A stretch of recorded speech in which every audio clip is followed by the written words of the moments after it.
It's time for our way too early Breeders' Cup predictions. I'm your host, Peter Thomas Fornatal, coming to you from the Brooklyn Bunker, and I'll bring in my co-predictor for the show. He's coming to us from his car. He is not driving Uber. That's just a rumor, not happening. Though I think he does have a ride or two on his book historically. He is the man, the myth, the legend, Jonathan Kinchett from Fox Sports. JK, how are you? I'm doing well, PTF. I think we got this, you switch between 5G auto, LTE. There's no Wi-Fi out here. There's barely even a Chick-fil-A around here. So we're doing our best. It's remote in Texas when there's not even a Chick-fil-A around there. Let's do these bold predictions, my friend. I'm going to start us off. I think that Europe, actually, no, I'm not going to say that. I'm going to say that international runners, not necessarily Europe, international runners win all three Saturday distance turf races. What do you think? Mile, turf, turf for sure. With no. We might not have one in the top five. We might not hit the top five in the turf. That one's, there's nothing bold about that one. I will say this. If Up to the Mark shows up at Keeneland this weekend and does what he was doing early in the year, in the spring, he's the only shot we have as a North American horse to win the turf. As far as the mile is concerned, I guess I need to figure out how I feel officially about Master of Seas. I'll get that answer this weekend, but I do think Casa Creed is sneaky as a horse that might really appreciate what's going to happen at Santa Anita with that kind of those tight turns and some pace to close into and some firm ground.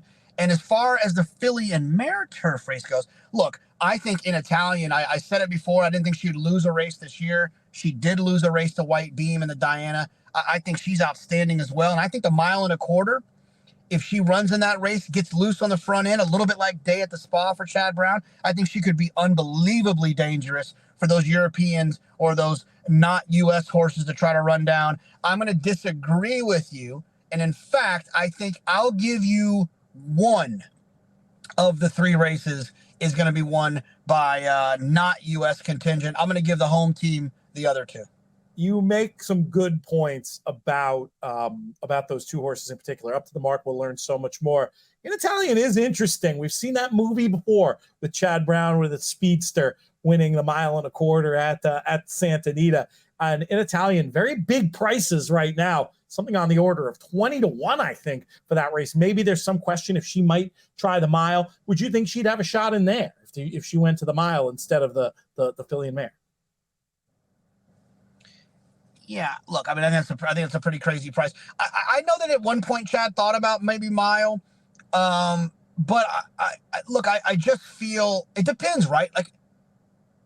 Like I think depends what happens this week in the First Lady with White Beam and with in Italian, right? Like if White Beam wins again, then I think maybe there's a conversation to run White Beam in the filly and mare turf. Then you run in Italian in the mile. Let's just see what happens. I think in Italian's pretty damn good, whether it's a mile or a 1.25 miles, but I'd like her a little bit more going the 1.25 miles. And for future viewers watching this, you'll have that information at the ready based on what happens this weekend. You can inform these way too early predictions. And we'll be making loads of predictions along the way over at InTheMoneyPodcast.com on our Horse Player Happy Hour broadcast for Breeders' Cup. Join us live every Thursday between 4 and 5. And if you want even more, check out In the Money Plus, InTheMoneyPodcast.com/plus, where you get all of our Breeders' Cup coverage. So there's loads of free stuff as well. What's your first Breeders' Cup prediction? Oh, there we go. Well, we talked about a few of them off here. I'm going to go, I don't know what, hopefully you're ready for this graphically. I'm going to go with that the home team, California, will win both juvenile dirt races. I think Tamara is going to win the juvenile fillies, and I think that Prince of Monaco is going to win the juvenile, just the straight juvenile on the dirt. Well, I think that we're going to get some major clues clearly this weekend. Do you see either of the big 2-year-old races potentially mixing up where you're going with that, because of course we got the champagne and we've got we've got fierceness involved, and then we've got the race at Keeneland as well. But I mean, especially between fierceness and Timberlake, that's the first place my brain goes as to how we might upset your all California apple cart. Yeah, I think there's three horses that can ruin this too early prediction in the next 48 hours. One of them is Timberlake. The other one is Fierceness, and the other one is Muth, right? I think one of those three horses could really blow up this entire idea that I have well, I guess Muth would be on your side a little bit because he's from California, yeah. Right? Yeah. But I think those are the only three horses, in my opinion, right now that have shown anything that could lead to beating Prince of Monaco. That's interesting that you're still so high on him. I thought the last run was more workmanlike and was starting to think maybe he was more Cave Rock than he was one of the giants that we've seen in years past. But you remain pretty sold on Prince of Monaco. Yeah, look, I mean, I think when you can run really fast numbers like he did 2 races back, it deserves some attention. Little disappointed that he didn't run as fast last time, but let's see. Let's just see, because and also he ran against Muth last time. So if Muth comes back and kind of can kind of run a big race, there's also that possibility too that just might have been a light number. Let's keep it with the 2-year-olds. My next one, Tamara romps in the Breeders' Cup Juvenile Fillies. I've just been so impressed with her, JK. And I'm really not worried after looking at how Mom was handled, especially Beholder, about her having about her stretching out and getting the job done. She's just such a classy animal. She ran such a fast figure. I know there's a lot of optimism about some of these fillies we're going to be seeing this weekend in the Alcibiades. Notice I said it correctly. I think Tamara romps. Any agreement or disagreement? No, I do. I agree. I like her so far. Like you said, part of the exercise of doing this too early predictions is we are a little bit ahead of a couple of big races this weekend that could change them all. So it's kind of cute to put those opinions out now. But yeah, I agree with you. I mean, we'll see what happens in some of the other races around the country. But what she's shown me, the upside I expect from her, the confidence that you're going to see, in my opinion, from Richard Mandela to kind of train her up to the race. What we saw from Mama with Beholder in terms of being able to stretch out and him taking some chances with her. I'm not worried about the layoff. There's not a lot to really concern me about her as an individual. It's more or less that someone else kind of jump up and show themselves. And as of right now, it's really been all about her. Yeah. All right. So some agreement there with the Breeders' Cup Juvenile Fillies. Before we proceed, though, let's put in a real quick plug for that terrific JK+1 you did with Mark Toothicker last week. I'm only partway through it, but I'm loving what I'm hearing. And you had a few different tidbits. Just people have to listen to get the whole thing, but give them one of the tidbits you got about Tamara. Well, the fun thing is he talked about how B. Wayne Hughes showed why he was such a great businessman, because if you partner with him, he's got partnerships with you. Part of his mindset was to support the partnership. And, they had Bolt Doro and I feel like B. Wayne thought that Spendthrift weren't doing enough to support Bolt Doro. And one of the things that he did was he said, look, we're going to breed Bolt Doro to Beholder. That's how committed we are to this stallion. And they gave the marketing team a real lean, right? Like, hey, look, what questions do you have? We bred Beholder to Bolt Doro. So your little mare will be just fine. You just relax. You get over here, let's get this done. He also talked a little bit about you talk about JK+1 after dark. He talked a little bit about Bolt Doro's habits in the breeding shed. He's a tricky little fella.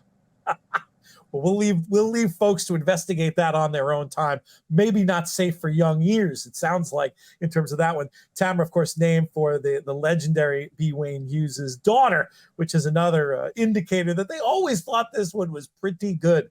Let's move on, JK, because I know we only got about 10 minutes before you got to go, and we got a lot of predictions to get to, actually. So we'll speed round this a little bit.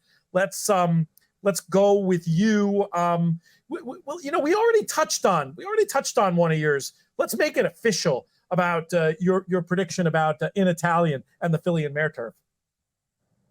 Yeah, I think she's going to go wire to wire. I think that they're going to ride her aggressively. I think that she gets Joel Rosario back, who I think kind of understood the fact that, and I'm not saying that Irad couldn't understand it, but I think Joel knew it. Let her roll. I think she's going to roll on the front end. I think she'll win this weekend at Keeneland, and I think she'll go on to be America's best shot in the Philly and Mare turf.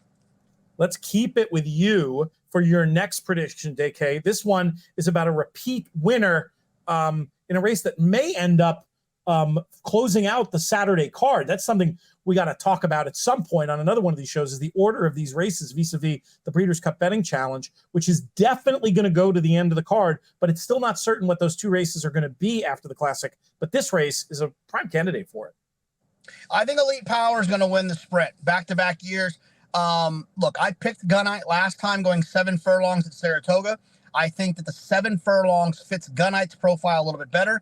I think Elite Power is one of those sprinters that, with real pace to close into and a shorter run for him to explode, I think he's going to be extremely tough, and I think he'll win the Breeders' Cup Sprint and give Bill Mott and Judd Mott back-to-back wins in the sprint. Well, I've got a one that matches up perfectly with this because it's basically the same prediction. We just have to change the race and the horse's name.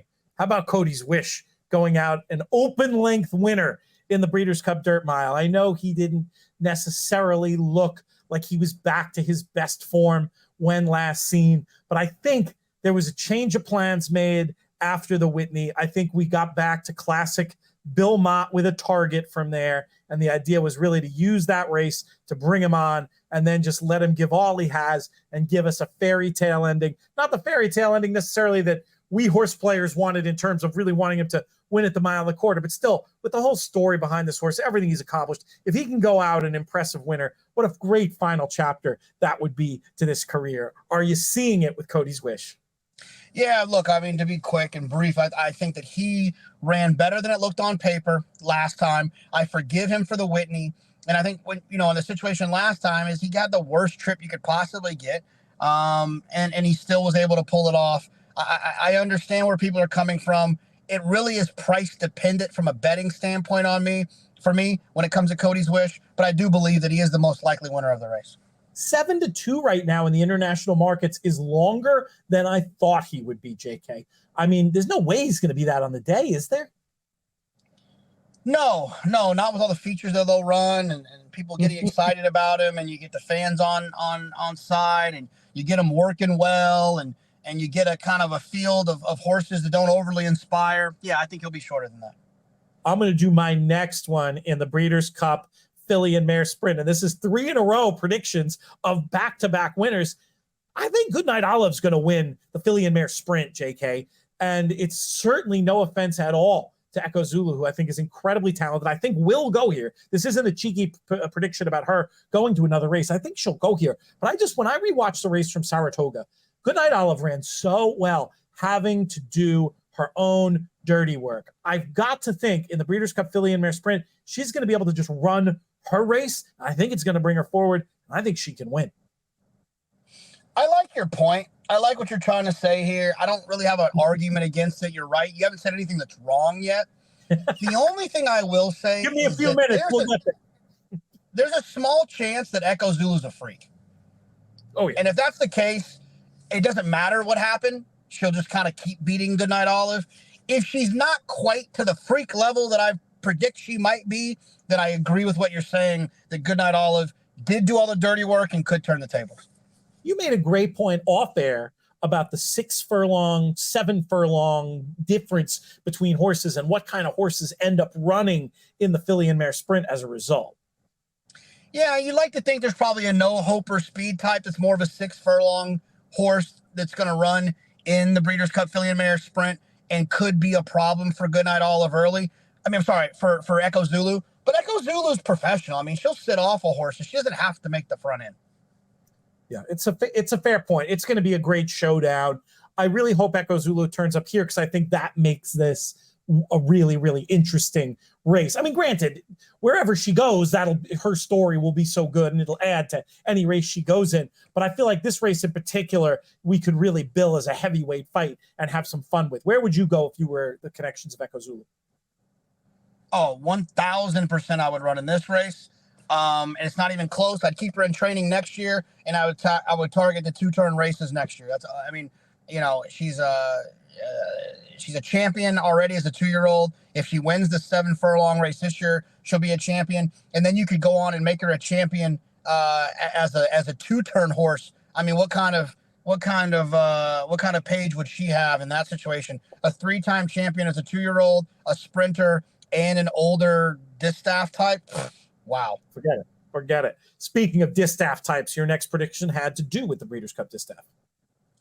Yeah, I'm going to go with a Hall of Fame, a current Hall of Fame winning trainer wins the distaff. So that gives me Steve Asmussen with Clairiere. That gives me Todd Pletcher with Nest. And that gives me Bob Baffert with what's her name? Adair Manor. Adair Manor. And then that gives whoever wants to take the other side, it gives you Brad Cox, who'll be in the Hall of Fame with Idiomatic. It gives you Chad Brown, who's going to be in the Hall of Fame with Randomized, who won the Alabama. I feel like it's a pretty good little proposition. Yeah, that's not bad at all. I'll take the other side of that for a little bit of fun. You're never going to have to twist my arm. Granted, I know I'm going against a lot of heat here numerically, but I'm never going to have my arm twisted too bad to take Brad Cox and Chad Brown on my side of a wager against you. So we'll go ahead and we'll make that one official and track that all the way to the wire. Give us another good talking point. We got a few minutes left, and we both have a prediction on the Breeders' Cup Classic. And it's the opposite prediction. This is another one where only one of us can be right. You go first. Yeah, I'm going to go 3-year-old here. I think Arabian Night or Arcangelo win. I think Arcangelo is going to kind of be a little bit like Daddy with Arrogate, and get better as he grows up. I didn't really love Arcangelo early parts of this year. He proved me something in the Travers. He makes his own trip. I thought he was getting lucky. He makes his own trip. He's going to take another step forward, I would think, growing up a little bit. Dad didn't mind the layoff. I don't think he'll mind the layoff. And then I like Arabian Night, who's my early pick for the Classic. I thought he's had a lot of ups and downs throughout this year. And to win the Pacific Classic against Older, beating his 3-year-old compadre and Go Rocket Ride, I think Arabian Night could take another step forward. Bob Baffert obviously knows how to win the Classic off of a long layoff. He did it with Arrogate, and he also did it with American Pharaoh. So I'm comfortable with these 3-year-olds. And you actually have. I'm giving you the best of it here, market-wise, too, because actually you've got the top 3 in the market, Arcangelo, Arabian Night, and Go Rocket Ride. But I feel like some of these older horses are maybe getting a little bit underrated in terms of figures. I mean, if White Barrio runs that race again, how tough is he going to be in this race? And then, I mean, I just keep looking back to what Zandon did this past weekend. I haven't heard all the quotes and seen, every number pulled for him. But I mean, boy, that certainly franked that White Barrio form and made him look like a contender in his own right. And then let's not forget, I didn't make a prediction about the Japanese in this, though I am including part of my logic in winning the mile on the turf mile is getting a Songline in there. But you're going to have 2 Japanese runners who go with a shot in here, I think. It's certainly Anushka Tesoro, the Dubai World Cup winner. But, I may have to go back one more time to my pal from the Derby, Derma Sotogake, who's coming back as well, JK, and I wouldn't rule out. So I think this is a really interesting one. I'm absolutely willing to head-to-head with you, even though I'm giving you the best of it in terms of the numbers. You just wanted to say Derma Sotogake or whatever Sotogake, whatever it is. You just wanted to say it. I do pronounce it better than you. I'll say that much. Jonathan, we're going to have so much more. I've pronounced it since May. I just need to hear it one more good time, and then I'll nail it. I just forgot. Broadcasting professional here, folks, while I sit in my basement. Oh, by the way, nice work knocking the Pick 3 boys into the winner's circle in the contest last weekend. We really appreciate that. Which one? Which contest? The Santa Anita one. The Santa Anita one.